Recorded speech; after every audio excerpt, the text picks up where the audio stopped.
Pessoal, e no segundo vídeo da série nós vamos conhecer os tanques de mostura, nós vamos conhecer as panelas de cozimento, nós vamos saber a partir deste momento, ao lado da Kel, que é a nossa auxiliar, na verdade auxiliar não, ela que manda, que está nos ensinando, tá, a destilar, nós vamos conhecer o começo da mágica.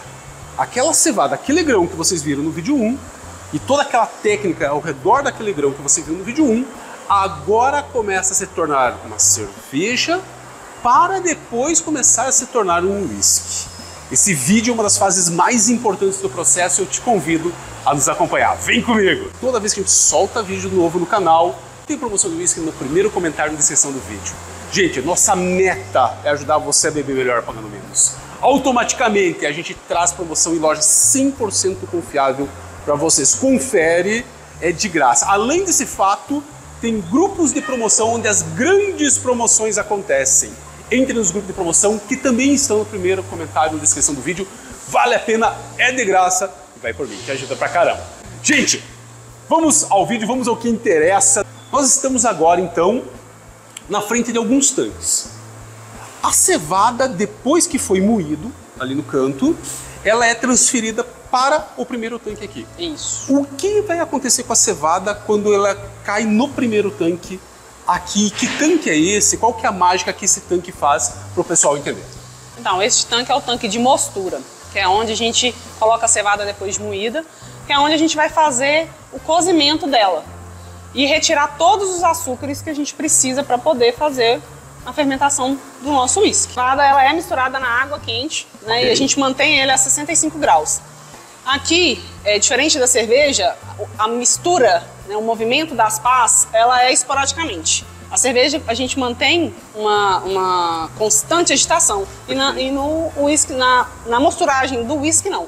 A gente mexe ele a cada 15 minutos e deixa ele descansar na temperatura enquanto vai acontecendo o cozimento lentamente. Perfeito. Quantos quilos de cevada suporta esse primeiro tanque? Para o whisky, que a gente usa aí, 200 quilos. 200 quilos de cevada. Sim. E esses 200 quilos de cevada, então, vocês vão cozinhar. O objetivo desse cozimento é o quê? É extrair, gente, da cevada os açúcares. Quando você cozinha a cevada, então, com essa água a 65 graus, quantas horas mais ou menos de cozimento? 1h20. 1h20 mais ou menos? Exato. O que vai acontecer? Eles vão extrair do grão os açúcares com a água quente. Vocês sabem que quando você pega um prato de sobremesa, se você joga água quente, ele fica mais fácil de limpar. É basicamente isso. A água quente vai ajudar a extração dos açúcares, então, dessa cevada. Ok, lavei a cevada, cozinhei, fiz o processo. Depois disso, o que acontece? Eu lavo só uma vez. Para onde é que vai esta cevada? Então, essa água cheia de açúcar com essa cevada, vai para onde, Kel? Por favor. Depois de finalizar a mostura, ela é transferida para esse tanque do meio.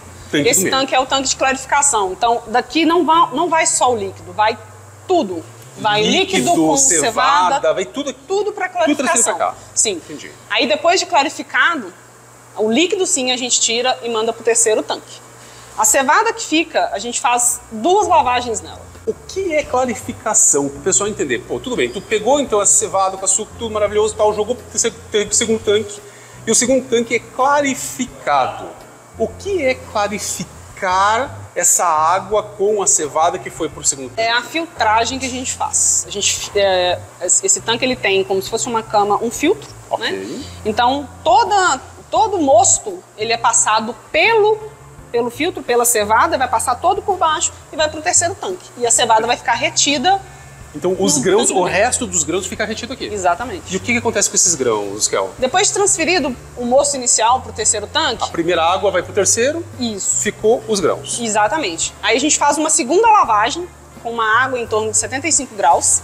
Aumenta a temperatura. Por que aumenta a temperatura? Para poder fazer uma lavagem melhor e continuar retirando o açúcar que ainda ficou contido no restinho de cevada que está ali, o resto do açúcar, mais temperatura vai ajudar a extrair mais açúcar daquele restinho que está ali. Exatamente. Essa segunda água, essa segunda lavagem a gente joga também no tanque, no terceiro tanque, para compor o restante, a primeira água que foi. E depois disso a gente faz uma terceira lavagem. Aí a gente aumenta de novo a temperatura. Pessoal, olha que interessante. pessoal pensa, eu tirei, então lavei e tirei os açúcares. Não, meu amigo, tem muito açúcar que sobrou, residual. Tira todo o açúcar da primeira lavagem, clarifica, joga no último tanque. Faz uma segunda lavagem, tirando mais açúcar com uma temperatura mais alta. Pega esse resultante e joga no terceiro tanque. E eles fazem uma terceira lavagem. Olha quanto açúcar essa cevada consegue gerar. Lembrando que o açúcar, que depois as leveduras vão começar a comê-lo e transformá-lo então em álcool. O açúcar é quem manda tudo. Uma terceira lavagem, Kel. Essa terceira lavagem vai também para virar mosto ou essa terceira lavagem é feito o que com ela, Kel? Não, essa terceira lavagem ela já não vai mais para o nosso tanque de reserva. Ela volta para o tanque da própria mostura, justamente para funcionar, para ser a nossa primeira água da próxima mostura, porque já é uma água que vai rica em açúcar. Entendi. Então, na verdade, trocando por miúdos, tá, gente? A terceira lavagem, eles separam, eles guardam essa água, porque ela ainda tem açúcar. Não seria boa o suficiente para você jogar, então, no terceiro tanque ali. Eles guardam essa água, que tem um pouquinho de açúcar, para fazer a primeira lavagem do próximo ciclo, para ampliar, então, a situação, correto? Exatamente. E essa terceira água, ela vai para aquele último tanque lá, é isso? Vai. Depois que a gente transfere, né, depois da transferência do mosto para o tanque de fermentação, essa terceira água, ela vai para o terceiro tanque onde fica armazenado. Muito bem. Após isso, meus amigos, começa a segunda parte da mágica, aonde então aquela água doce, daquelas duas lavagens que foram separadas, entram em um desses tanques de fermentação. Isso que é o... Certo, correto. Que mágica que acontece aqui? A partir do momento que aquela água caiu aqui dentro, o que vocês fazem com ela? Como isso vai começar a se tornar uísque, que é o que a gente gosta de beber? Então, a partir do momento que o mosto entra no tanque de fermentação, é adicionado a levedura, tá? E é controlada a temperatura do tanque, porque a temperatura não pode passar dos 32 graus, você acaba matando a levedura e interrompe o seu processo de fermentação. Então, a levedura, se subir de 32 graus, mata ela. Exatamente. Agora, o que acontece? A levedura, quando começa a trabalhar ali dentro, ela sobe a temperatura naturalmente, exatamente, né? Não é assim, não é um processo que você colocou temperatura. Na verdade, a levedura trabalhando faz a temperatura subir sozinha. Exatamente. Aí você usa um tanque para controlar essa temperatura. Isso. É por isso que ele tá suadinho desse jeito aqui? Que é o... Exatamente. A temperatura, tem o controle de temperatura. Entendi. Que faz com que a gente mantenha a temperatura na temperatura que ela deve ser. E a qual temperatura chega esse tanque? Tudo bem, tu não pode deixar passar de 32 graus, mas o líquido refrigerante que está passando aqui dentro, ele está muito mais gelado. É o próprio tanque que gera ou ele vem de fora esse líquido refrigerante? Como é que acontece para chegar aqui? Ele vem dos tanques de líquido refrigerante, passando pela tubulação e entra nas serpentinas. Exatamente. Que tem aqui. Agora, Kel, deixa eu fazer uma pergunta importante para você. Ok, qual é o líquido refrigerante que é usado aqui dentro? Eu acho que isso é um ponto interessante, porque a gente sabe que a água, qual é a temperatura? E se for água, a água congela a 0 graus. Sim. O que você tem aqui dentro? Qual que é a marca desse líquido refrigerante? Porque se você colocar a mão aqui, gente, não tem pedra de gelo, mas é muito gelado. Nós usamos uma mistura de água e álcool grau alimentício. Álcool alimentício. E então, água. se der algum problema, é álcool comum, é potável, que está ali dentro. Exatamente. Tá tudo certo. Que vai circular pelas serpentinas e manter a temperatura. Exatamente. Kel, outra pergunta importante. Ok, então a gente está aqui, a gente colocou a água, então, né, o mosto, junto com a levedura. Quanta levedura vai? Então esses tanques são de 1000 litros, isso? Sim, sim. Quanto de levedura vai para tu fazer 1000 litros, então, de mosto? Eu tenho 1000 litros dessa água doce que a gente tirou, então, dos tanques de lavagem. Quanta levedura que vai para 1000 litros, por exemplo? Para 1000 litros a gente usa 1 kg de levedura. Cálculo bem simples, bem fácil de fazer. A regra é 1 grama por litro. 1 grama por litro e deu pra bola. Outra pergunta importante, pessoal, só para quem está nos assistindo, porque isso é muito curioso. Outra pergunta importante, Kel. Nós temos, ok, aqui a levedura tá, então, começou a converter, tá, gente, o açúcar em álcool. Show de bola.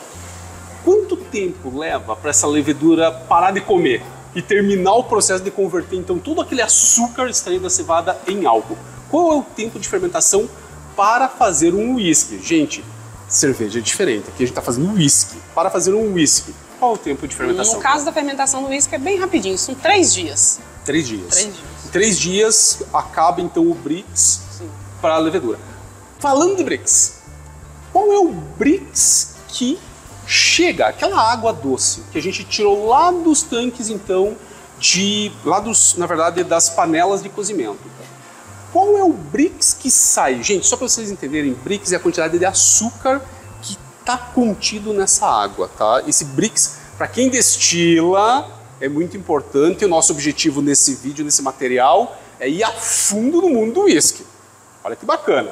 Kel, qual é o Brix que sai, no geral, aquela água, aquele mosto que veio, então, das panelas de cozimento? Então, o mosto ele vem para o tanque de fermentação com o Brix em torno de 15 a 16. 15 a 16. Isso em densidade dá mais ou menos? 1060, 1064. Mais ou menos isso. Exatamente. Perfeito.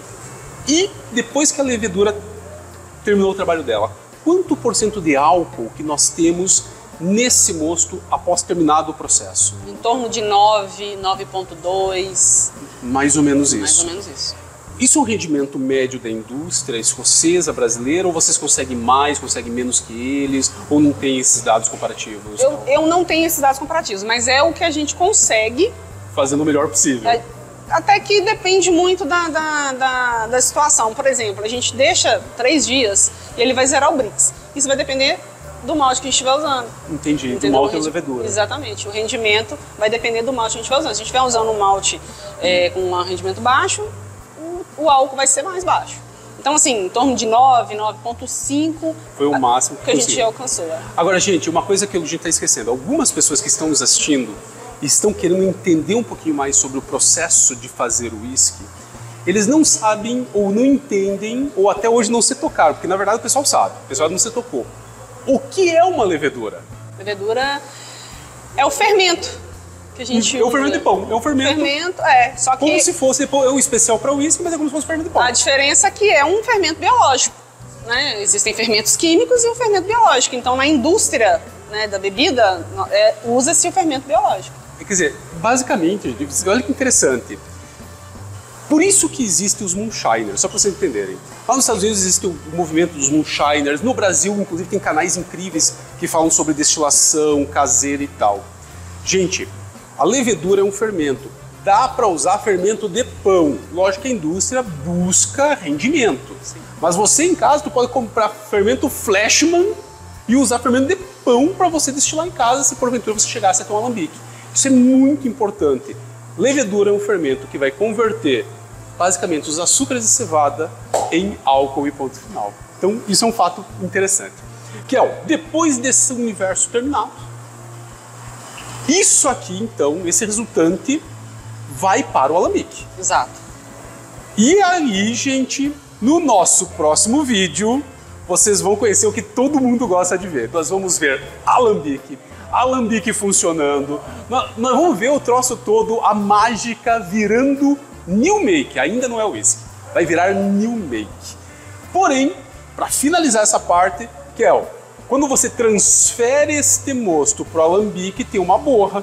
Sim. Porque a levedura trabalhou, tem uma borra. Sim. Então eu vejo aqui que nós temos 2 torneiras. Exato. Provavelmente a parte de cima você tira, então a borra fica embaixo e tu só tira então o resultado de cima. Mais ou menos isso, vocês fazem um processo para separar essa borra, porque no alambique não vai borra. Sim, é isso? Sim. Como é que funciona, Kel? Então, antes de transferir, né, todo o mosto fermentado para o alambique, a gente faz uma purga prévia. Purga. A gente retira todo esse resíduo que fica no fundo do tanque, né, pelas válvulas, a gente retiramos tudo e nos certificamos que não tenha mais, porque isso não pode ser transferido para o tanque. O que aconteceria se fosse transferido essa purga para o alambique? Estraga o alambique? Dá problema? Na verdade, acontece de que na destilação, ele traz elementos para a destilação, para o destilado, que não são interessantes para a gente. Entendi. Agora, Kel, eu também percebi, e eu vou ver se nossa cameraman consegue nos ajudar, que aqui embaixo, por favor, venham conosco, eu tenho esse tanque está fermentando, tá, gente? E eu tenho uma garrafa que está borbulhando. Dá foco nesse borbulhar aqui, câmera grill. E agora vamos para Kel. Kel, o que é esse borbulhar? Vai nos explicando enquanto o pessoal tá vendo aí isso acontecer. Essas bolhas são frutos da fermentação. E é basicamente gás carbônico. Exatamente. À medida que a levedura vai trabalhando, ela vai consumindo açúcar, vai liberando gás carbônico, que é liberado dentro da E vocês garrafa. colocam aqui, vocês colocam uma aguinha aqui ou Isso é água e álcool. água e álcool, Exato. basicamente, para você controlar o gás carbônico, dar uma purificada nele antes de ir para a Exatamente, atmosfera. exatamente. Não é tóxico, não é problema nenhum. Não. Basicamente É isso. tranquilo. Gente, conhecemos a parte de mostura.